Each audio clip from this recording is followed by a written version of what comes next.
Hi guys, welcome to HardReset.Info channel. Today I have Samsung Galaxy Z Fold 6 and I want to show you how to set mobile data limit.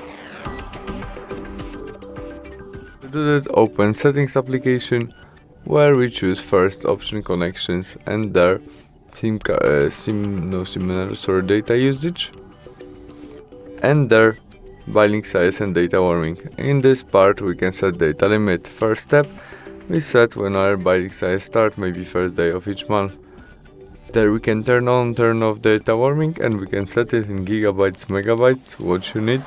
Maybe we set 10 gigabytes for warming, and there we must turn on our data limit, and in the same style we can set it. That's all. Thanks for watching. See you soon. Bye.